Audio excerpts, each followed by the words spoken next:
तो आइए स्टार्ट करते हैं हमारा मेन टॉपिक जो टीडीएस एंड टीसीएस से रिलेटेड है।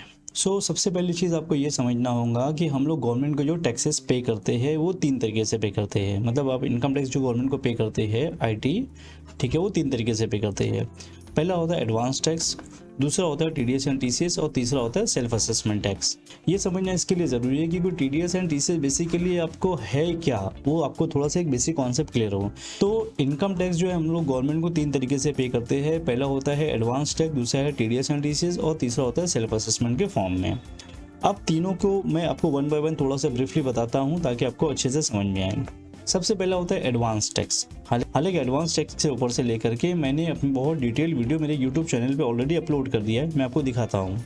मेरे यूट्यूब चैनल पे आप जाओगे तो यहाँ पर आपको एडवांस टैक्स, देखिए ये जो वीडियो है, ये वीडियो ऑलरेडी मैंने एडवांस टैक्स के ऊपर से पूरी बना दिया है। तो एडवांस टैक्स की डिटेल लर्निंग के लिए आप यहाँ से उसको रेफर कर सकते हो। एडवांस अगर आपने नहीं भरा तो, और उसका जो इंटरेस्ट एप्लीकेबल होता है वो किस तरीके से होता है, मैंने यहाँ सारी चीज़ें बता दिया है। अब मैं आपको यहाँ शॉर्ट में बताऊंगा कि ड्यूरिंग द ईयर, सपोज अगर किसी के ऊपर 50,000 अगर किसी के ऊपर इनकम टैक्स एप्लीकेबल हो रहा है ना, और उसका जो कुछ अमाउंट टीडीएस में से डिडक्ट हो गया, जैसे हो सकता है भाई 20,000 किसी ने उसका टीडीएस का डिडक्शन कर लिया था और आपने देखा कि भाई बचता है 30,000, तो 30,000 में से आपने क्या किया, 20,000 और आपने एडवांस में टैक्स पे कर दिया। तो ये एडवांस टैक्स क्या होता है, ये हर किसी के ऊपर एप्लीकेबल नहीं होता है। सिर्फ वो लोग जिनको 10,000 से ज़्यादा टैक्स लाइबिलिटी आ रही है उनको ही एडवांस में टैक्स पे करना है, अदरवाइज उनको देने की नीड नहीं है। ठीक है, अब यहाँ पे कैसा टैक्स लाइबिलिटी कितना है, 50,000 है। तो 50,000 कैसा है, 10,000 से ज़्यादा है तो आपको उसको पे करना है, अदरवाइज नहीं करना है। Advance tax during the tax year, अभी टैक्स ईयर आ गया है, पहले फाइनेंशियल ईयर होता था। तो फाइनेंशियल ईयर के बीच में अगर, यानी हमारा जो ईयर स्टार्ट होता है अप्रैल से 31 मार्च के बीच में, आपके ऊपर सपोज आपने कैलकुलेट किया कि मेरी इनकम, मतलब सपोज आपकी सैलरी है 2 लाख रुपीज़, तो आपने कैलकुलेट किया कि यार एनुअल सैलरी के ऊपर मेरे को अप्रोक्सीमेट देखेंगे तो मैं 3 लाख रुपये मेरे ऊपर टैक्स एप्लीकेबल हो रहा है। तो इसमें से आपने क्या किया कि कुछ टैक्सेस जो है एडवांस में गवर्नमेंट को पे कर दिए, यानी ड्यूरिंग द फाइनेंशियल ईयर, ठीक है, आपने पहले पे कर दिया, तो क्या होगा, वो एडवांस टैक्स कहलाएगा। इसके बाद में आता है हमारा TDS and TCS. TDS and TCS भी एक किस्म का एडवांस टैक्स ही है, वो कोई अलग नहीं है, ठीक है, तो इनकम टैक्स का पार्ट। बट क्या है कि टीडीएस एंड टीसीएस हम लोग खुद नहीं पे करते हैं, वो कोई हमारे यहाँ से कोई डिडक्शन कर लेता है या कोई हमसे कलेक्ट करके गवर्नमेंट को पे कर देता है। बट वो भी क्या है, ड्यूरिंग द फाइनेंशियल ईयर, यानी ड्यूरिंग द टैक्स ईयर के अंदर जो हमसे किसी कोई कलेक्ट कर लेगा या हमारे अमाउंट में से कोई डिडक्ट कर लेगा, ठीक है, तो वो होता है हमारा टीडीएस एंड टीसीएस। और तीसरा होता है self assessment tax. Self assessment tax क्या होता है, एक असेसी के ऊपर 50,000 रुपये टैक्स एप्लीकेबल हो रहा था, उसने देखा कि उस 50,000 में से 20,000 रुपये जो है उसके टीडीएस में डिडक्शन हो चुका था। देखा जब 20,000 रुपये डिडक्शन हो चुका था, उसने क्या किया, 20,000 रुपये एज ए एडवांस टैक्स भी गवर्नमेंट को पे कर दिया। अब ये सब माइनस करने के बाद में जब वो अपना रिटर्न फाइल करने के लिए आता है तो देखता है कि भाई उसका जो बैलेंस टैक्स आ रहा है वो कितना है, 10,000 रुपीज़। तो जब वो 31 जुलाई के पहले अपना रिटर्न फाइल करेगा इनकम टैक्स का, तो उस वक्त ये अमाउंट पे करेगा। ऐसा ज़रूरी नहीं कि उसी वक्त पे करना, आप उसको एडवांस में भी पे करके ख़त्म कर सकते हो। बट अगर आप उस वक्त पे कर रहे हो तो ये आपका सेल्फ असेसमेंट टैक्स कहलाता है कि आप जब असेसमेंट कर रहे हो, यानी आपका जो टैक्स का रिटर्न फाइल कर रहे हो, तो उस वक्त आप उसको पे करोगे, सेल्फ असेसमेंट टैक्स बोलते हैं। अब ये तीनों चीज़ समझने की इंपॉर्टेंस ये थी कि आपको टीडीएस एंड टीसीएस ये समझ में आया कि ये भी इनकम टैक्स का एक पार्ट है, यानी जिस तरीके से हम लोग गवर्नमेंट को जो टैक्सेस पे करते हैं, इनकम टैक्स पे करते हैं, तो उस इनकम टैक्स का एक पार्ट है टीडीएस एंड टीसीएस। ये कभी रिफंड होता है, कभी रिफंड नहीं होता है। तो कब रिफंड होता है मैं आपको बताऊंगा, और कब रिफंड नहीं होता है वो भी बताऊंगा, और कैसे रिफंड लेना आप वो भी सीख जाओगे इसके अंदर। तीन क्रक्स हमारा जो स्टार्ट करते हैं, जो हमारी जर्नी के लिए मेन जो लर्निंग है वो है व्हाट इज टीडीएस। पहले हम लोग समझेंगे टीडीएस क्या होता है, उसके बाद समझेंगे टीसीएस क्या होता है, फिर दोनों के बीच का डिफरेंट क्या होता है वो ऑटोमेटिक आपको समझ में आ जाएगा। फिर फर्दर धीरे धीरे हम लोग बेसिक क्लियर करते करते फिर एडवांस लेवल तक की सारी प्रैक्टिकल चीज़ें, सारी चीज़ें कवर करेंगे इसमें। अब सबको पता है TDS stand for tax deducted at source, perfect. जब भी हम किसी को कोई पेमेंट करते हैं और पाने वाले के हाथ में अगर वो इनकम होती है, हम लोग किसी को पेमेंट कर रहे हैं, पाने वाले के हाथ में इनकम है, तो गवर्नमेंट का क्या कहना है कि आपको उसका टीडीएस का डिडक्शन करना है और हमको पे करना है। ऐसा क्यों कह रही है, सपोज एक कंपनी है ABC और यहाँ पे एक बंदा उसके यहाँ काम करता है, मिस्टर मनोज। कंपनी क्या करती है, इनको 2 लाख रुपीज़ सैलरी पे करती है पर मंथ। तो एनुअल सैलरी कितना हो गई भाई, 24 लाख रुपीज़, है ना। अभी कैसा है कि मोर देन 12 लाख है तो डेफिनेटली उसके ऊपर इनकम टैक्स एप्लीकेबल होगा। तो गवर्नमेंट का क्या कहना है, जब भी आप किसी एम्प्लॉय को, यानी जब भी कोई एम्प्लॉयर अपने एम्प्लॉय को टैक्सेबल सैलरी पे कर रहा है तो उसमें से टीडीएस का डिडक्शन करे और गवर्नमेंट को पे करे, बराबर है। तो कंपनी क्या करेंगी, ये एबीसी 2 लाख रुपीस जब इनको सैलरी पे करेंगे, इसको मिस्टर मनोज को जब 2 लाख रुपीज़ सैलरी पे करेंगे तो उसमें से पहले क्या करेंगे, एज अ मतलब 20,000 रुपीज़ उस कंपनी डिडक्ट कर लेंगे एज अ टीडीएस। अब इसका 20,000 कहाँ से आया वो अभी कैलकुलेट करके बताने का टाइम नहीं है, बस ये समझ के चलो कि इसके ऊपर जो टैक्स एप्लीकेबल हो रहा था उसको डिवाइड बाई 12 मंथ्स करके हम लोग 20,000 की, अभी मैं आगे आपको कैलकुलेशन सिखाऊंगा तो आपको ऑटोमेटिक क्लियर हो जाएगा। तो कंपनी क्या करेंगी कि इसमें से 20,000 टीडीएस का डिडक्शन कर लेंगी और 1,80,000 रुपीज़ जो है ये पे करेंगे मनोज को, उसको एज अ सैलरी, ठीक है। और ये टीडीएस का अमाउंट जो डिडक्शन किया है ना, ये गवर्नमेंट को पे करेंगे, यानी इनकम टैक्स को ऑनलाइन गवर्नमेंट को पे कर देंगे। जब भी हम किसी को पेमेंट कर रहे हैं, पाने वाले के हाथ में इनकम है, अब जाहिर सी बात है भाई, कंपनी ने पेमेंट किया मिस्टर मनोज को सैलरी क्या है भाई, इनकम है ना, तो डेफिनेटली इसके ऊपर टीडीएस एप्लीकेबल होगा। इसी तरीके से अगर आप किसी को इंटरेस्ट पे कर रहे हो या किसी को कमीशन पे कर रहे हो, ठीक है, किसी को ब्रोकरेज दे रहे हो, कोई प्रोफेशनल फी पे कर रहे हो, ठीक है, तो ऐसे बहुत सारे पेमेंट्स है जो सामने पाने वाले के हाथ में इनकम होता है। तो हमको क्या करना है कि उस इनकम में से टीडीएस का डिडक्शन करना है और गवर्नमेंट को पे करना है, ठीक है। तो आई होप आपको टीडीएस ठीक से समझ में आया होगा कि जब भी हम किसी को पेमेंट करते हैं, पाने वाले के हाथ में अगर वो इनकम है तो हमको टीडीएस का डिडक्शन करना है, गवर्नमेंट को पे करना है। अब इंटरेस्ट सामने वाले को आप पे कर रहे हो, मैं यहाँ पे बैंक के इंटरेस्ट की बात नहीं कर रहा हूँ, ठीक है। अगर बैंक या एनबीएफसी का इंटरेस्ट है तो उस पर से हमको डिडक्शन नहीं करना है। इंटरेस्ट जो है टीडीएस का, सपोज आपने किसी का माल परचेज किया और पेमेंट उसको रिटर्न देने में लेट हो गए, तो सामने वाले बोलेंगे मेरे को इंटरेस्ट के साथ में पेमेंट दे, इंटरेस्ट एप्लीकेबल होता है। किसी ने, कोई दलाल है बीच में, कोई एजेंट है, कोई ब्रोकर है, उसने आपका माल सेल करवाया या प्रोडक्ट सेल करवाया, ठीक है, तो क्या लेते हैं, कमीशन लेंगे, ब्रोकरेज लेंगे, तो उसमें से क्या करेंगे आप, टीडीएस का डिडक्शन करेंगे। क्यों? क्योंकि वो सामने पाने वाले के हाथ में इनकम है ना, जो कमीशन सामने वाला ले रहा है तो उसकी वो इनकम बन रही है, तो इसमें से क्या करें, टीडीएस का डिडक्शन करेंगे। I hope this is clear. Next आता है TCS। TCS stand for tax collected at source. TDS में मैंने बताया कि जब सामने वाले को हम लोग इनकम दे रहे हैं, वर्ड यूज क्या मैंने किया था, इनकम, तो हमको क्या डिडक्शन करना था, TDS। अब अगर हम किसी को इनकम नहीं दे रहे, यहाँ पे सोर्स ऑफ इनकम दे रहे हैं, तो हमको TCS का कलेक्शन करना है, ठीक है। अब सोर्स ऑफ इनकम क्या हो सकता है, आपने देखा होगा हाईवे पे रास्ते में टोल प्लाजा होता है जहाँ पे हम लोग टोल टैक्स पे करते हैं, तो वो किसका होता है, गवर्नमेंट का। गवर्नमेंट क्या करती है, मतलब किसी पर्टिकुलर कंपनी को दे देती है, वो कंपनी वहाँ से टोल वसूल करेंगी और क्या नाम है, उसके ऊपर जो भी टैक्सेस आते हैं वो पे करेंगी। तो जब गवर्नमेंट ये टेंडर किसी को देती है ना टोल रिकवरी का, तो उसके साथ में TCS का कलेक्शन कर लेती है। क्यों?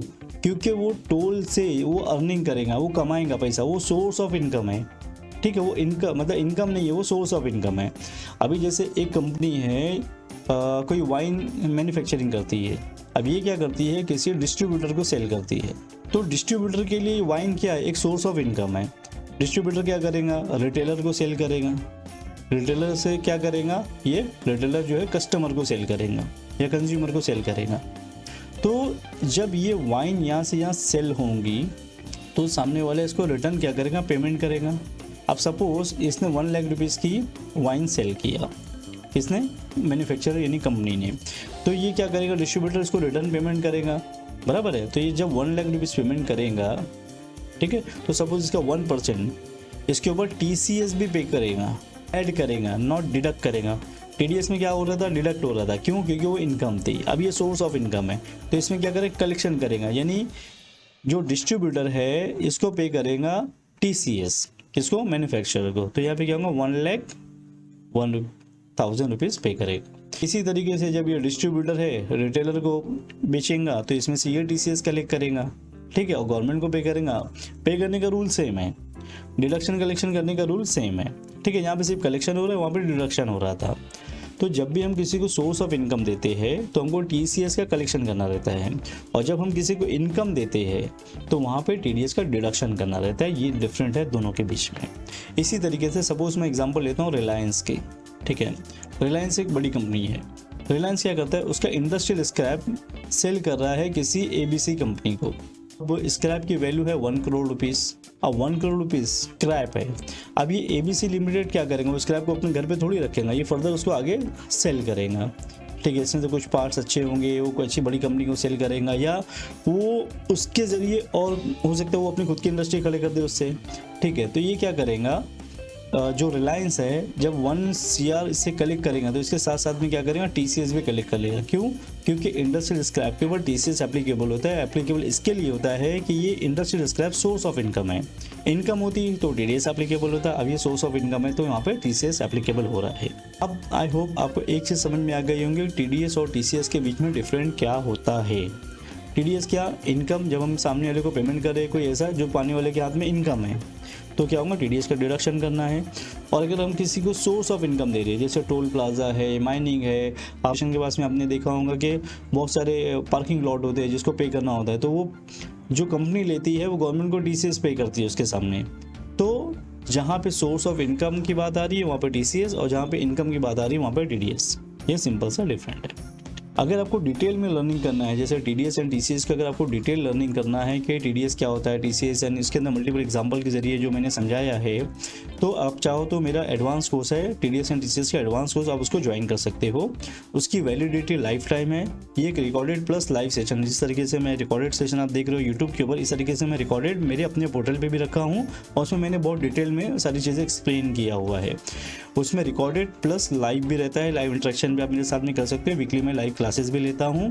ठीक है, अगर आपको जैसे रिकॉर्डेड सेशन है तो लोगों का सवाल होता है कि भाई ड्यूरिंग द लर्निंग अगर हमारे कोई प्रॉब्लम आए तो क्या, तो हमारी टेक्निकल टीम आपके साथ में रहेंगी। कुछ भी प्रॉब्लम आता है आप कॉल करके हमसे पूछ सकते हो, मैं आपको आकर के आंसर आपका सारा पहुंचाता हूं। मेरा टेक्निकल टीम है वो भी आपको पूरा सपोर्ट देती है। आपकी लर्निंग को और एडवांस लेवल पे लेके जाने के लिए डिजिटल नोट्स भी मैंने अवेलेबल कर दिया है। आपको प्रैक्टिस करने के लिए असाइनमेंट भी है। जैसे आपने एक वीडियो देखा कि भाई पेमेंट किस तरीके से करना है TDS का या TCS का, ऑनलाइन पेमेंट कैसे करना है, बट आपके पास में तो ना 10 नंबर है ना कुछ और, इसको आप सीखोगे कैसे, तो उसके लिए मैंने 10 वगैरह भी अवेलेबल कर दिया है। आप वो देखो, देख करके ऑनलाइन कैसे जाना है, फाइनल स्टेज तक के पूरी प्रैक्टिस कर लो उसकी। उसके लिए प्रैक्टिसिंग असाइनमेंट भी है। ठीक है, और उसके साथ ही साथ एक बड़ी कम्युनिटी जो VIP कम्युनिटी हम लोग बोलते हैं, ठीक है, उसका एक्सेस भी आपको मिलता है, जिसमें आप और आपके जैसे बहुत सारे प्रोफेशनल्स है जो उसमें कम्युनिटी में अगर आपको कोई भी प्रॉब्लम आता है, चाहे इनकम टैक्स हो, GST हो, TDS हो, TCS हो, टैली हो, अकाउंटिंग हो, व्हाटएवर जो भी फील्ड से आप हो, अगर आपको प्रॉब्लम आता है उस कम्युनिटी में अपना प्रॉब्लम लिख के डालो। मैं, मेरी टेक्निकल टीम सब उसमें एक्टेड है। इसके अलावा और हमारे साथ बहुत सारे एक्सपर्ट्स उसके अंदर है, तो आपके जो भी क्वेश्चन आता है उसका आंसर करते हैं।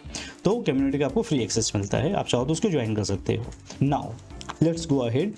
अब बात ये आती है कि गवर्नमेंट को जब सेल्फ असेसमेंट के ज़रिए टैक्स मिल रहा था, और बात ये आती है कि गवर्नमेंट ने TDS और TCS को लाया ही क्यों, जब गवर्नमेंट को एडवांस टैक्स के ज़रिए टैक्स मिल रहे थे, गवर्नमेंट को सेल्फ असेसमेंट के ज़रिए टैक्स मिल रहा था। सपोज़ कोई एक बंदा है, मिस्टर जिसका नाम है रमेश। ठीक है, अब रमेश की जो सैलरी है 2 लाख रुपये पर मंथ है। क्या करता है, इसकी एनुअल सैलरी देखता है भाई 2,40,000 है, इसके हिसाब से जो भी इसका इनकम टैक्स बनता है वो गवर्नमेंट को पे कर देता था। तो जब ये अपना टैक्स रमेश पे कर दे रहा है तो गवर्नमेंट को क्या ज़रूरत थी TDS और TCS को लाने की। TDS और TCS को लाने के 2 बड़े बड़े मेजर रीजंस थे जो आपको कोई नहीं बताएगा, मैं आपको बता रहा हूँ। सबसे पहले चीज़, टैक्स में जो चोरी हो रही थी, गवर्नमेंट चाहती थी कि चोरी कंट्रोल हो जाए। जैसे जो अभी मैंने एग्जांपल दिया भाई 2 लाख रुपये पर मंथ की सैलरी है, 24 लाख रुपये सैलरी हो जा रही है। अब क्या हो रहा है कि भैया ये टैक्स पे करेगा इसके ऊपर कि नहीं पे करेगा, कब पे करेगा। हो सकता है भाई लेट पेमेंट करे, और गवर्नमेंट को जो पूरा देश चलाने के लिए बहुत सारे खर्चे के लिए जो टैक्सेस की से पैसा आता है, तो क्या होगा कि गवर्नमेंट का बोलना ये है कि भाई ये पैसा देगा नहीं देगा, कब देगा, कौन इसके पीछे लगे। तो इसके लिए क्या बोलते हैं भाई, एम्प्लॉयर आप इसको सैलरी दे रहे हो तो आप एक काम करो, इसके सैलरी में से टैक्स का हमारे को पेमेंट पहले कर दो, बाद में इसको सैलरी दो। तो जो टैक्स में जो चोरी होने लगी थी, जैसा अभी भाई 24 लाख रुपीज़ इसकी सैलरी है साल की, तो हो सकते हैं भाई इसके ऊपर 3 लाख रुपया टैक्स एप्लीकेबल होगा। अब ये क्या करेगा रमेश, उस 3 लाख रुपये की जगह क्या करेगा, किसी कुछ सेटिंग वोटिंग करके कैसे 1,50,000 खाली पे करेगा। और बाकी 1,50,000 वो गवर्नमेंट का लॉस कर देगा। तो ये जो चोरी हो रही थी टैक्सेस की, तो गवर्नमेंट चाहती है कि इसको कंट्रोल करे। इसके लिए उसने गवर्नमेंट ने टीडीएस और टीसीएस को लाया। जिससे आप देखोगे कि बहुत सारे वाइन शॉप वाले हैं करोड़ों की माल बेच देते थे, उनको पता ही नहीं चलता था। तो अब टीसीएस आ गया तो क्या होगा भाई, कौन सी माल किसके पास में जा रहा है ऑटोमेटिक पता चल जाएगा। कंपनी मैन्युफैक्चरिंग करी, डिस्ट्रीब्यूटर को सप्लाई करी, डिस्ट्रीब्यूटर ने पेमेंट किया तो उसके वहाँ पर टीसीएस आ गया, है ना। तो ऑटोमेटिक वो चीज़ गवर्नमेंट के नज़र में आ जाएंगी। दूसरा रीज़न था कि assessee should come on record. बहुत सारे लोग ऐसे हैं जो लाखों का व्यापार कर लेते हैं, ठीक है। जैसे अभी इंडस्ट्रियल स्क्रैप की मैं बात करूँ, जैसे रिलायंस है, रिलायंस क्या कर रहा है, इंडस्ट्रियल स्क्रैप सेल कर रहा है कोई एबीसी कंपनी को, है ना। वो उसकी वैल्यू है करोड़्स में।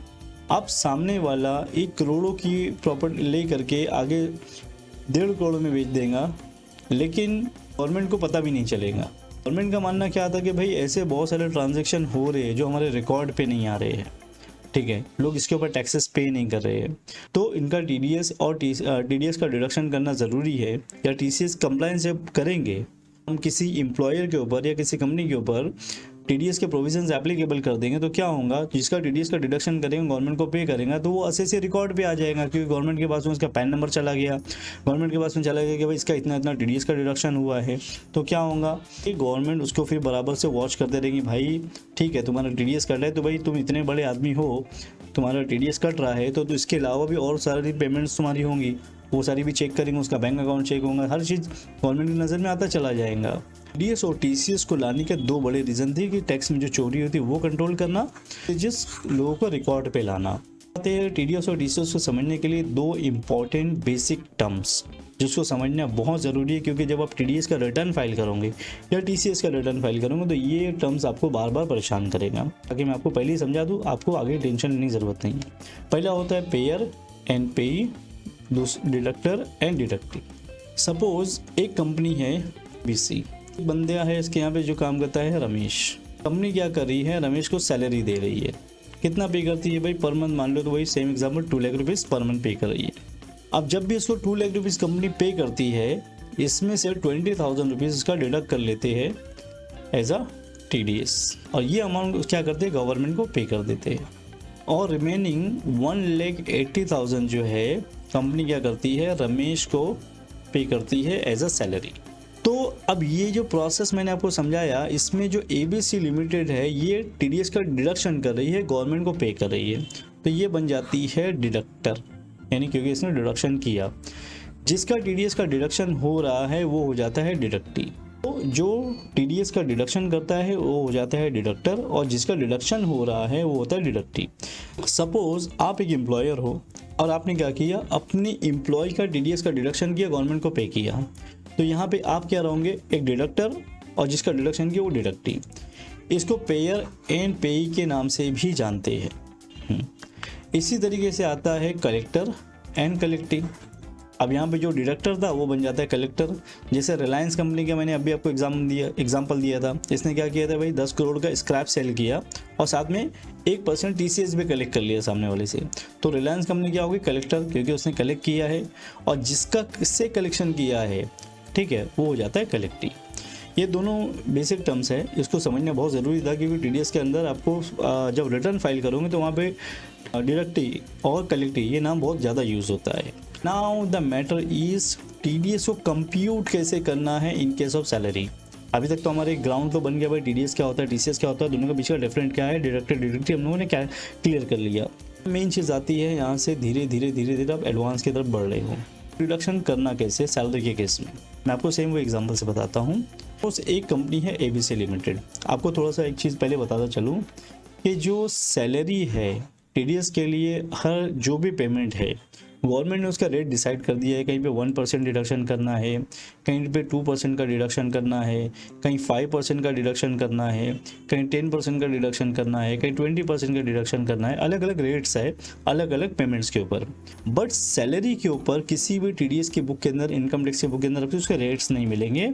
वहाँ पर आता है एवरेज। मतलब TDS in case of salary यहाँ पे कोई रेट नहीं है, यहाँ पे एवरेज रेट आता है। एवरेज का मतलब क्या होता है अभी आप 1 मिनट में समझ जाओगे। सपोज ये कंपनी है एबीसी लिमिटेड और एक एम्प्लॉय है जो वहाँ पे काम करता है, उसका नाम है मनोज। कंपनी क्या करती है, सैलरी पे करती है 1,50,000 रुपीज़ पर मंथ, किसको, मिस्टर मनोज को। ठीक है, अब यहाँ पे कंपनी एम्प्लॉयर है और ये बंदा एम्प्लॉई है। कंपनी देखती है भाई मैं इसको 1,50,000 रुपीज़ पर मंथ सैलरी पे कर रही हूँ, तो 1 लाख मतलब पूरे ईयर की सैलरी हो जाती है 18 लाख। भी 18 लाख जो है सैलरी है, टैक्सेबल सैलरी है। क्यों? क्योंकि भाई कानून कहता है कि अगर एक एम्प्लॉयर अपनी एम्प्लॉय को टैक्सेबल सैलरी पे कर रहा है तो वो एम्प्लॉयर, ये एम्प्लॉयर की रिस्पॉन्सिबिलिटी है कि इसकी सैलरी में से टीडीएस का डिडक्शन करे और गवर्नमेंट को पे करे। अगर वो ऐसा नहीं करता है तो इसको पर 3 महीने से लेकर 7 साल तक की सजा भी हो सकती है, यानी उसको जेल भी जाना पड़ सकता है, किसको, एम्प्लॉयर को। ठीक है, टीडीएस का कानून बहुत स्ट्रिक्ट है। तो एम्प्लॉयर क्या, अभी एम्प्लॉयर क्या करेंगे भाई, टीडीएस का तो उसको कोई रेट है ही नहीं, एवरेज रेट है। एवरेज रेट का मतलब क्या हुआ कि इसके पूरे साल की यानी सैलरी कैलकुलेट करो और इसके ऊपर टैक्स के कैलकुलेशन करो, यानी इसके ऊपर आप क्या करो, टैक्स के जो स्लैब्स है, टैक्स स्लैब अप्लाई करो। टैक्स स्लैब अप्लाई करने के बाद में जैसे जो पहले 4 लाख रुपीज़ तक आपको टैक्सेस पे नहीं करना है, बाद में 4 लाख से लेकर के 8 लाख के बीच में अगर है तो आपको 5% के रेट से टैक्स पे करना है। ये टैक्स स्लैब, उसके लिए मैं डिफरेंट वीडियो बना करके अपलोड कर दूंगा। इसके ऊपर आप सबसे पहले टैक्स कैलकुलेट कर दो कि भाई टोटल सैलरी 18 लाख रुपये है। सपोज मैं मान लिया इस 18 लाख सैलरी के ऊपर जो टैक्स एप्लीकेबल होता है वो 2,40,000 हो रहा है। अगर इसके ऊपर 2,40,000 टैक्स एप्लीकेबल हो रहा है तो इसको डिवाइड बाय 12 मंथ करेंगे हम लोग। मैं 12 मंथ से डिवाइड कर दिया तो ये आता है 20,000 रुपीज़। तो 12 से डिवाइड क्यों किया कि एक साल में 12 महीने होते हैं, ये 12 महीने की सैलरी ले रहे हैं ना, इसकी जो 18 लाख रुपये सैलरी है ये कितने 12 मंथ्स की ना, तो मैं उसको 12 लाख से इसके लिए डिवाइड किया हूँ कि पर मंथ इसको कितना टैक्स आना चाहिए, तो आ गया 20,000। तो जब भी ABC लिमिटेड मनोज को पेमेंट करेंगी 1,50,000 तो इसमें से 20,000 का डिडक्शन कर लेंगे। 1,30,000 जो है ये मिस्टर मनोज को पे करेंगे और 20,000 जो डिडक्शन किया है ये टीडीएस एज अ गवर्नमेंट को पे करेंगे इनकम टैक्स। 130 तो ये एज अ सैलरी पे कर देंगे। तो ये प्रोसेस जो है ना टीडीएस का डिडक्शन करना, गवर्नमेंट को पे करना, इसको बोलते हैं कंप्यूट। तो सैलरी के केस में किस तरीके से डिडक्शन करना आपने सीख लिया। सैलरी के केस में एक चीज़ हमेशा ध्यान रखना है कि इसके अंदर कोई गवर्नमेंट ने रेट डिसाइड नहीं किया या रेट नहीं बताया, यहाँ पे एवरेज को लिया जाता है। एवरेज मतलब पूरे साल की सैलरी देखो कितना है, पूरे साल की सैलरी को पे आप टैक्स कैलकुलेट करो, टैक्स स्लैब अप्लाई करके उसके बाद जो भी टैक्स का अमाउंट बनता है उसको पूरे साल पे डिवाइड कर दो पर मंथ के हिसाब से और मंथली उतना डिडक्शन करते जाओ सैलरी में से। ये है एवरेज रेट। इसके बाद में आता है अदर देन सैलरी के लिए क्या रेट है। तो अदर देन सैलरी के लिए सारे रेट्स डिसाइड है, कहीं पे 1%, 2%, 5% जो भी है वो ने पूरा चार्ट में लिखा हुआ है, उसकी वो लिस्ट है मैं आपको शेयर कर दूंगा। सपोज एक कॉन्ट्रैक्टर है, जैसे एक बंदा है सुरेश और दूसरा है रमेश। एक कॉन्ट्रैक्टर है और ये कॉन्ट्रैक्टी है। तो क्या करता है, रमेश को एक कॉन्ट्रैक्ट देता है 10 लाख रुपए का। कॉन्ट्रैक्ट कुछ भी हो सकता है भाई, हो सकता है बिल्डिंग में कलर लगाने का कॉन्ट्रैक्ट होगा, या हो सकता है कि भाई ये जो सुरेश जो है उसको क्लोथ दे रहा है और ये उसे क्लोथ से क्या कर रहा है, शर्ट सिल करके दे देता है। ठीक है, तो ये क्या हो गया, कॉन्ट्रैक्टर। तो अब ये कॉन्ट्रैक्ट जो उसको दिया है उसमें से इसका 10 लाख रुपये उसको पेमेंट होती है। किसने, कॉन्ट्रैक्टर जो है वो पेमेंट कर रहा है किसको, कॉन्ट्रैक्टी को। जब इसको कॉन्ट्रैक्टर कॉन्ट्रैक्टी को पेमेंट करता है तो इसमें से क्या करेगा, 1% यानी कॉन्ट्रैक्टर के केस में 1% इसको टीडीएस का डिडक्शन करना है। तो इसमें से क्या करेगा, 1% यानी कितना, 10 लाख रुपये में से 1% यानी 10,000 रुपीज़ एज आ टीडीएस का डिडक्शन करेगा और 90,000 जो है ये पे करेगा किसको, रमेश को। और ये 10,000 जो है ये पे करेगा एज आ टीडीएस गवर्नमेंट। तो अदर देन सैलरी के केस में इस तरीके से टीडीएस को कंप्यूट किया जाता है। अब आते हैं भाई टीसीएस की भी बात कर लेते हैं। टीडीएस को हम लोगों ने डिडक्ट कर रहे थे, अब टीसीएस क्या करना है, कलेक्ट करना है। कैसे, सपोज वही एग्जांपल रिलायंस है, सामने एक XYZ लिमिटेड है। रिलायंस क्या कर रहा है भाई, 10 करोड़ का इंडस्ट्रियल स्क्रैप सेल कर रहा है। तो जाहिर सी बात है भाई ये कंपनी जो है 10 CR जो इसको पे करेंगी रिलायंस को। रिलायंस क्या बोलेगा, भाई ठीक है 10 करोड़ रुपये तो मेरा अपना अमाउंट है, इसके साथ साथ में मेरे को 1% टीसीएस भी आप दे दो। टीसीएस का जो भी इंडस्ट्रियल स्क्रैप के ऊपर जो भी उसका रेट रहेगा तो उसे मैं अभी अज्यूम कर लेता भाई 1%। तो क्या होगा, 10 करोड़ के ऊपर 1% मतलब 10 लाख है ना। तो ये जो XYZ लिमिटेड है ये क्या करेंगे, 10 करोड़ 10 लाख रुपीज़ रिलायंस को पेमेंट करेगा, यानी ऐड करके देगा। इसका principal amount as it is है, यानी जो अमाउंट सेम है बस उसके ऊपर ऐड होकर के 10 लाख रुपये और मिल जाएगा। और रिलायंस क्या करेगा, ये अमाउंट गवर्नमेंट को पे कर देंगे एज अ टीसीएस। बाद में रिटर्न फाइल करेंगे तो इसको क्रेडिट टू उसके मिल जाएंगी, वो हम लोग आगे आगे फर्दर डिस्कशन में ले लेंगे। एक बात आती है, टीडीएस का डिडक्शन हमने कर लिया, टीसीएस का कलेक्शन कर लिया, बराबर। यानी कि आप एक अपने एम्प्लॉय को सैलरी दे रहे थे 2 लाख रुपीज़ पर मंथ, इसमें से 20,000 सपोज एक कंपनी अपने एम्प्लॉय को 2 लाख रुपये सैलरी दे रही है। अब इसमें से 20,000 जो है वो टीडीएस का डिडक्शन कर लेती है। अब ये 20,000 को क्या करना है भाई, गवर्नमेंट को पेमेंट करना है। तक आपने 2 लाख रुपये सैलरी दिया था या नहीं दिया था, ये आपका अपना अमाउंट था, दे दिया था तो एम्प्लॉय का। बट इस सैलरी में से अगर आपने टैक्स का डिडक्शन कर लिया तो ये अमाउंट बन जाता है गवर्नमेंट का। तो ये गवर्नमेंट का अमाउंट जो है आपको गवर्नमेंट को कब पेमेंट करोगे, तो गवर्नमेंट कहती है कि भाई नेक्स्ट मंथ की 7 के पहले पहले मुझे पे कर दो। मतलब अगर आपने टीडीएस का डिडक्शन किया है सपोज 1 जून 2026 का, इसमें रूल क्या है, अप्रैल मंथ से लेकर मंथ तक के भी टीडीएस का डिडक्शन आपने किया है नेक्स्ट मंथ की 7 के पहले पहले आपको गवर्नमेंट को पे कर देना है। सपोज आपने जून में डिडक्शन किया है तो जुलाई 7 के पहले आपको पे कर देना है। अगर आपने अगस्त मंथ का टीडीएस का डिडक्शन किया है तो नेक्स्ट मंथ अगस्त यानी के बाद सितंबर मंथ में आपको 7 के पहले पहले पे कर देना है। लेकिन अगर आपने मार्च मंथ का टीडीएस का डिडक्शन किया है तो यहाँ पे आपको मिलता है 30 अप्रैल तक के पूरा टाइम। मार्च मंथ का टीडीएस का डिडक्शन अगर आपने किया है तो आपको 30 अप्रैल तक के आपको टाइम मिलता है, यानी 1 मंथ का। क्योंकि अप्रैल से लेकर के फरवरी तक का कोई भी डिडक्शन हो, मंथ ऑफ नेक्स्ट मंथ की डेट है, और मार्च मंथ का अगर आपने डिडक्शन किया है तो उसके लिए 30 अप्रैल तक के आपको टाइम रहता है। इस पर से मैंने डिटेल वीडियो बना करके अपने यूट्यूब चैनल पे अपलोड कर दिया है, आप चाहो तो उसको अच्छे से देख सकते हो। ठीक इसी तरीके से अगर आपने टीसीएस का कलेक्शन किया हुआ है, उस टीसीएस को क्या करना है, नेक्स्ट मंथ की 7 के पहले पहले गवर्नमेंट को पे करना है।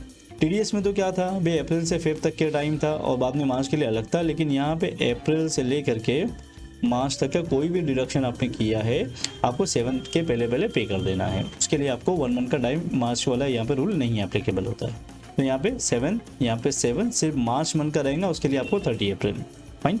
अब आपने तो 7 के पहले पहले गवर्नमेंट को पे करना था, ठीक है, चाहे वो टीडीएस हो या टीसीएस हो। आपने क्या किया, 7 को पेमेंट किया ही नहीं गवर्नमेंट को, आपकी 8 आ गई, 9 आ गई, 12 आ गई, या पेमेंट करने भूल गए, तो क्या होगा, तो जो भी टीडीएस का अमाउंट है, सपोज आपका टीडीएस का अमाउंट है 1 लाख रुपीज़ या टीसीएस का अमाउंट है 1 लाख रुपीज़, इसके ऊपर 1.5% के रेट से आपको इंटरेस्ट पे करना है। किस पे, ये जो टीडीएस का अमाउंट है इसके ऊपर 0.5% पर मंथ और पार्ट ऑफ द मंथ। यानी पार्ट ऑफ द मंथ का मतलब क्या होगा भाई, एक दिन भी अगर डिले हो गया तो पूरे मंथ का ही इंटरेस्ट आपको देने का है कि भाई ठीक है 3 दिन तो डिले हुआ है तो 3 दिन का इंटरेस्ट दे देते हो, 3 दिन का इंटरेस्ट नहीं पूरे महीने करेंगे, यानी पर मंथ और पार्ट ऑफ द मंथ। ठीक है, रेट क्या है 1.5। ये सेक्शन जो मैं यहाँ पे लिखा हूँ ये न्यू इनकम टैक्स एक्ट 2025 के सेक्शन है, क्योंकि अभी ओल्ड और न्यू में बहुत सारे सेक्शन चेंज हो गए हैं। तो पहले यहाँ पे 201 करके सेक्शन था और यहाँ पे 201C करके था, 206 था, तो वो याद रखना ज़रूरी नहीं है, फिलहाल याद रखो भाई बोलता क्या है प्रोविज़न। दूसरी चीज़ शॉर्ट पेमेंट की एरर आएंगी जब आप रिटर्न फाइल करोगे। तीसरी चीज़ प्रोसिक्यूशन, पहले ये सेक्शन इनकम टैक्स एक्ट 1961 के अंदर था सेक्शन 276B, अभी वो सेक्शन चेंज हो गया है, ये बन गया 83 मेरे ख्याल से 82 है ये, हाँ नहीं 82 83 ऐसा कुछ कर। फाइन, सेक्शन याद रखना ज़रूरी नहीं है। आपने टीडीएस का डिडक्शन किया, गवर्नमेंट को पेमेंट नहीं किया, तो आपके ऊपर प्रोसिक्यूशन मतलब आपको जेल भी जाना पड़ सकता है 3 मंथ से लेके 7 ईयर्स तक के लिए। ठीक है, तो बहुत स्ट्रिक्ट प्रोविज़न है भाई, टीडीएस का डिडक्शन की तो गवर्नमेंट को पे कर दो। ज़रा भी इसमें लीनियंसी काहिली बरतने का नहीं तो बहुत बड़े प्रॉब्लम में आ जाओगे। इसमें आपको इंटरेस्ट एप्लीकेबल होगा ही होगा, बट अगर आपने जानबूझ के किया है विदाउट रीज़न पैसा यूज़ कर रहे गवर्नमेंट का और पे नहीं कर रहे हो तो एक्सट्रीम केस में आप क्या हो सकता है 3 महीने के लिए जेल जाओगे, प्लस फाइन भी एप्लीकेबल होंगे इसके ऊपर आपको। इसके बाद भाई जो टीडीएस का इंटरेस्ट है उसको कैलकुलेट करना कैसे है, 1.5% जो अभी मैंने आपको बताया ना कि भाई इंटरेस्ट एप्लीकेबल होगा, तो उसको कैलकुलेट कैसे करना है, बहुत आसान तरीका है, 1 मिनट में समझ में आ जाएगा। सपोज आपने टीडीएस का डिडक्शन किया था 25 फेब को, यानी आपने फेब मंथ में डिडक्शन किया। अगर फेब में डिडक्शन किया है तो आपको क्या करना है, मार्च के 7 के पहले पहले गवर्नमेंट को पे कर देना है, या मार्च के 7 तक गवर्नमेंट को पे कर देना है। इसका अमाउंट है 1 लाख रुपीज़, बट आपने डिपॉजिट किया 8th, यानी एक दिन डिले हो गए। हो सकता है कि आप 7 तारीख की रात में बैठे थे पेमेंट करने के लिए 11:59 पे, और जैसे ही आपका पेमेंट फाइनल हुआ वो आ गई 8। क्या होगा? तो भाई आपको यहाँ पे 1.5% के रेट से इंटरेस्ट पे करना पड़ेगा। कौन से अमाउंट पे भाई? 1 लाख रुपीज़ पे। कैसे? कितने महीने का? पहले आपको मंथ काउंट करना, कितना मंथ? तो यहाँ पे फेब और मार्च, यानी 2 महीना हो गया, 2 मंथ्स हो गया, फेब और मार्च। कैसे? फेब में आपने डिडक्शन किया, आपके हाथ में पैसे आपने गवर्नमेंट को दिया नहीं। अब यहाँ पे प्रॉब्लम क्या आएगा कि फेब और मार्च में आपने एक दिन हुआ है लेट, लेकिन क्या होगा, पूरे मंथ का यहाँ पे आपके ऊपर इंटरेस्ट एप्लीकेबल हो जाएगा। ठीक है, तो कैलकुलेट कैसे करेंगे इंटरेस्ट का कि भाई 1 lakh rupees multiply by 1.5% multiply by 2 months आ जाएगा 3000 रुपया। तो आपको गवर्नमेंट को कितना पे करना पड़ेगा? 1,03,000 रुपया। बहुत हैवी है। सो उम्मीद करता हूँ आपको कैलकुलेशन समझ में आया होगा। अगर इनकेस नहीं समझा तो आप मुझसे पर्सनली, मैं आपको नंबर शेयर कर दूँगा, उस पर मुझे कनेक्ट कर सकते हैं। Now the main thing is जो इनकम टैक्स एक्ट 2025 है, इसके अकॉर्डिंग जो रेट्स चेंज हुए हैं, TDS और TCS के जो रेट्स अभी चेंज हुए हैं, इसकी पूरी लिस्ट है मेरे पास में। वो लिस्ट मैं आपको जो है नीचे PDF ऐसे आपको शेयर कर दूंगा, वहाँ से आप उसको रिफ़र कर लो, क्योंकि अगर मैं आपको रेट्स वगैरह सारे डिटेल में बताते जाऊँगा तो वीडियो बहुत लंबा हो जाएगा। तो उसके लिए मैं डिफरेंट वीडियो बना दूंगा, उसके अंदर आप वहाँ से रेट को रिफ़र कर लेना। कि मेरा जो कोर्स है TDS एंड TCS का एडवांस कोर्स, इसमें मैंने हर एक सेक्शन को लेकर के, चाहे वो सेक्शन 194C हो या 194H हो, I हो, 194J हो, सब के ऊपर से डिटेल वीडियोस अलग अलग बना करके रखा हुआ है। इसमें आपको लर्न करने में कोई भी दिक्कत नहीं आएंगी। अगर आप चाहो तो हमारा एडवांस कोर्स उसको ज्वाइन कर सकते हो। फिर भी मैं कोशिश करूँगा कि यूट्यूब पे अगर कुछ वीडियोस इस तरीके से अवेलेबल कर सकता हूँ तो कर दूँगा।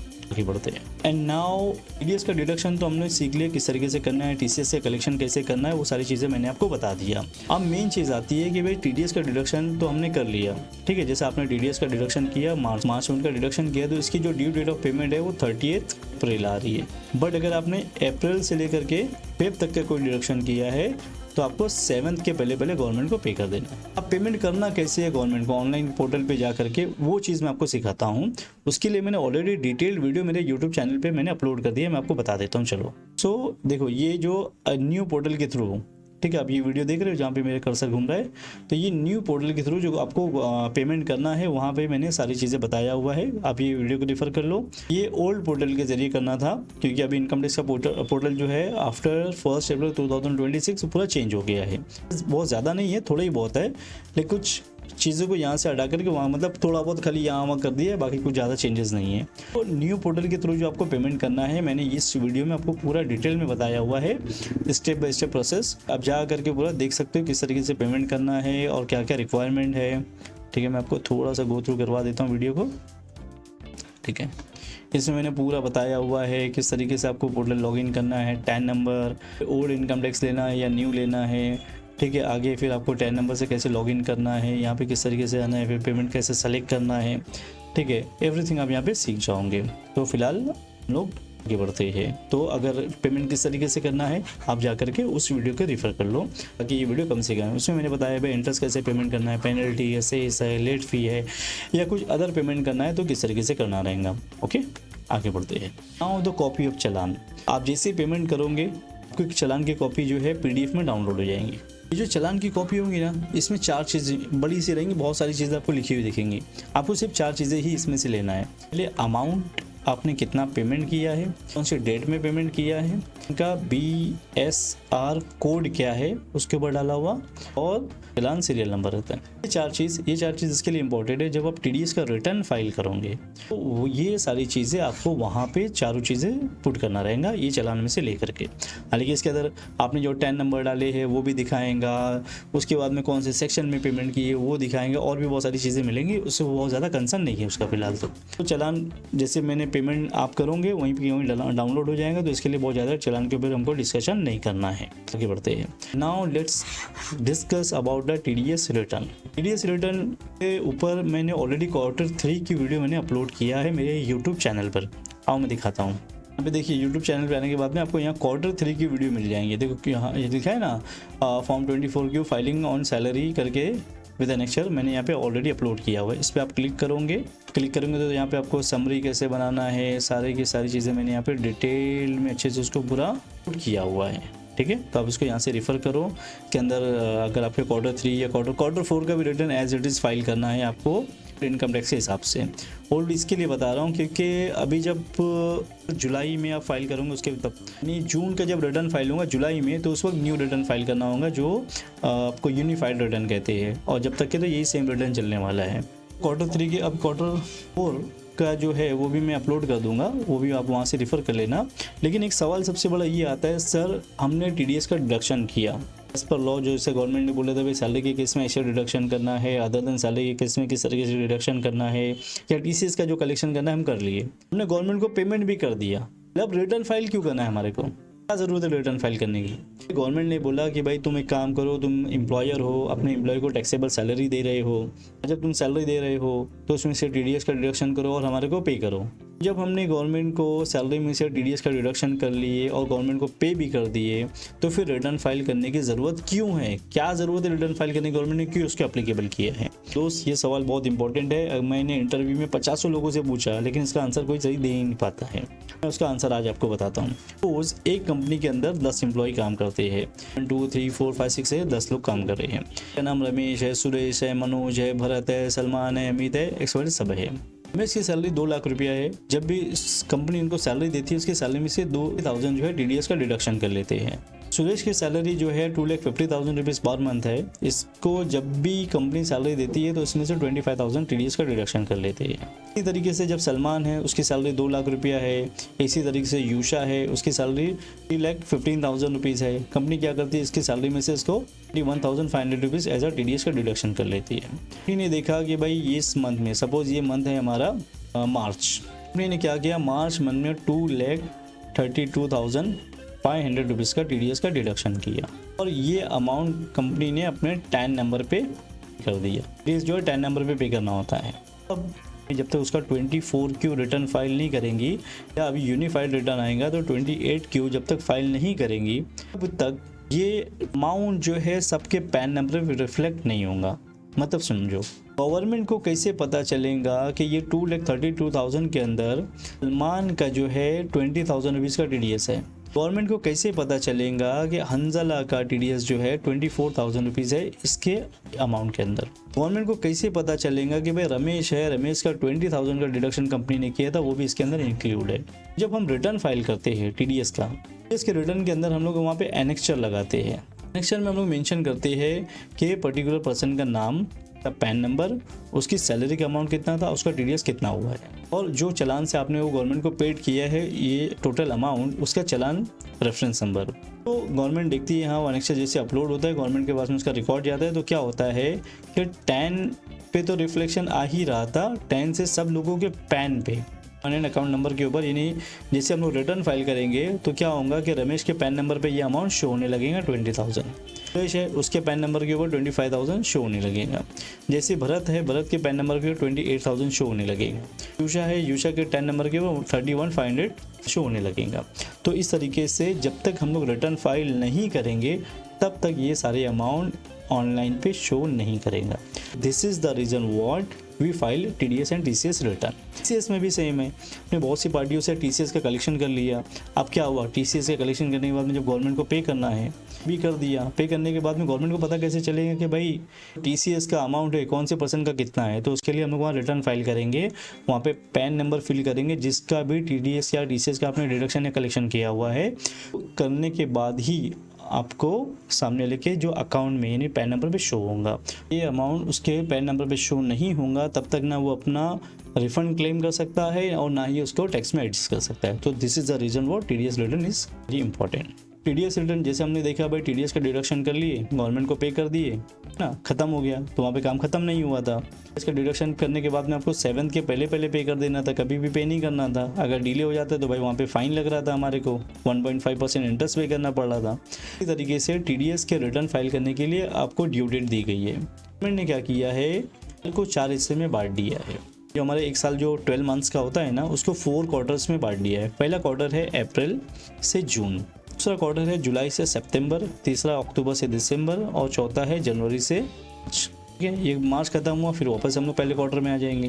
फर्स्ट क्वार्टर जहाँ 30 जून को एंड होता है, 31 जुलाई के पहले उसका रिटर्न फाइल करना है। दूसरी चीज़ सेकेंड क्वार्टर जो आपका 30 सितंबर पे ख़त्म होता है, तो उसके बाद में आपको 1 मंथ का टाइम मिलता है, 31 अक्टूबर के पहले पहले उसका रिटर्न फाइल करना है। द सेम वे दिसंबर में जो आपका क्वार्टर 3 एंड हो रहा है, तो 31 जनवरी तक का टाइम मिलता है उसका रिटर्न फाइल करने के लिए। और इसी तरीके से जो 31 मार्च यानी जो अभी 31 मार्च ख़त्म हुआ है, उसका रिटर्न फाइल करने के लिए आपके 31 मई तक के टाइम है।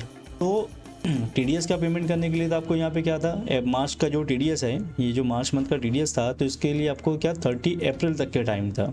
मार्च तक का जो टीडीएस का आपने डिडक्शन किया है, तो उसका रिटर्न फाइल करने के लिए आपको 2 मंथ्स मिलते हैं। देखो मार्च में हमेशा ज़्यादा टाइम मिलता है, मार्च का जो कंप्लाइंस के में टाइप को टाइम मिल जाता है थोड़ा ज़्यादा। क्यों? क्योंकि मार्च में ऑलरेडी बहुत सारी कंप्लाइंस होती है, तो गवर्नमेंट को भी चीज़ समझता है। तो इतना आपको क्लियर होगा।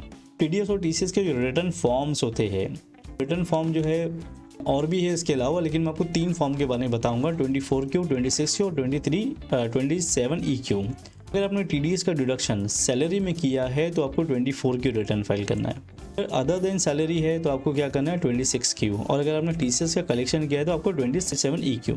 ये फॉर्म्स जो है ना सारे के सारे चेंज हो गए। अब आ रहा है यूनिफाइड रिटर्न 28, यानी जो डिडक्शन आप करोगे अप्रैल मई जून 2026, 3 महीने की डिडक्शन करोगे, तो इसका रिटर्न जब आप फाइल करोगे 31 जुलाई तक आपको उसका टाइम मिलेगा, ठीक है। और उस वक्त आपको ये एप्लीकेबल नहीं होंगे, क्योंकि ये ओल्ड फॉर्म है। ये फॉर्म सिर्फ एप्लीकेबल है 31 मार्च 2026, यहाँ तक कि ये फॉर्म एप्लीकेबल है। उसके बाद से जो नया फॉर्म यहाँ से चालू हो जाएगा। उसके बाद में हम लोग जो रिटर्न फाइल करेंगे, मतलब अप्रैल से जून का या फिर उसके ऑनवर्ड जब भी रिटर्न फाइल करेंगे, तो आपको यूनिफाइड रिटर्न आएगा। उस रिटर्न फाइल कैसे करना है मैं उस वक्त आपको बता दूंगा। हाल आपको सैलरी के केस में ये रिटर्न फाइल करना है, अदर देन सैलरी और टीसीएस का जो कलेक्शन किया, तो आपको ये तीनों रिटर्न फाइल करना है। फाइलिंग कैसे करना है हम लोग वो सीखेंगे, ठीक है। लेकिन का जो सारा प्रोसीजर है वो प्रैक्टिकल है। तो पहले आपका मैंने एक बेस बना दिया मतलब आपको समझ में आ गया भाई टीडीएस क्या है, टीसीएस क्या है, कौन कौन सी चीज़ एप्लीकेबल होते हैं, कैसे उसको कंप्यूट करना है, कैसे गवर्नमेंट को ऑनलाइन पेमेंट करना है। तो एवरीथिंग जो आपको जो बेसिक रिक्वायरमेंट थी ना आपके जो माइंड मेकअप पूरा करने के लिए, वो मैंने पूरा क्लियर कर दिया है। तो रिटर्न फाइल करना जो है वो थोड़ा सा एक प्रैक्टिकल प्रोसीजर है। ये वीडियो में कल या परसों नेक्स्ट वीडियो के अंदर मैं उसको वो भी आपको डिटेल में बता दूंगा, ताकि आप उसको अच्छे से सीख पाए। मैं इस चीज़ की गारंटी देता हूँ, अगर आपने इसने इस वीडियो को पूरा देखा, तो इसके बाद में दूसरे किसी वीडियो को देखने की ज़रूरत नहीं है, क्योंकि टीडीएस और टीसीएस के पूरे कॉन्सेप्ट मैंने डिटेल्ड में आपसे डिस्कस कर लिया है। हालांकि इससे बहुत अच्छे ज़्यादा डिटेल में मैंने जो टीडीएस एंड टीसीएस का जो कोर्स है, बहुत सारी चीज़ें आपको सीखने के लिए मिलेंगी। मैंने सेक्शन जो आपको डिडक्शन करना है, जिस सेक्शन के थ्रू वहाँ पे जो रेट्स वगैरह बहुत ज़्यादा डिस्कस नहीं किया है, लेकिन भी मैंने मेरी तरफ से पूरी कोशिश की है को अच्छे से समझ में आ जाए। तो मेरा टीडीएस एंड टीसीएस का जो डिटेल कोर्स है एडवांस वाला, उसको आप कर सकते हो। इसकी वैलिडिटी लाइफ टाइम है, रिकॉर्डेड प्लस लाइव दोनों मिलेगा। टेक्निकल सपोर्ट आपको कोई चीज़ नहीं समझ में आ रही है, तो मेरी टेक्निकल टीम है पूरा आपको सपोर्ट करती है। डिजिटल नोट्स भी मिलेंगे। और सबसे बड़ी चीज़ जो बजट जो आपका इनकम टैक्स एक्ट 2025 है के अकॉर्डिंग मेरा जो कोर्स है पूरा अपडेटेड है।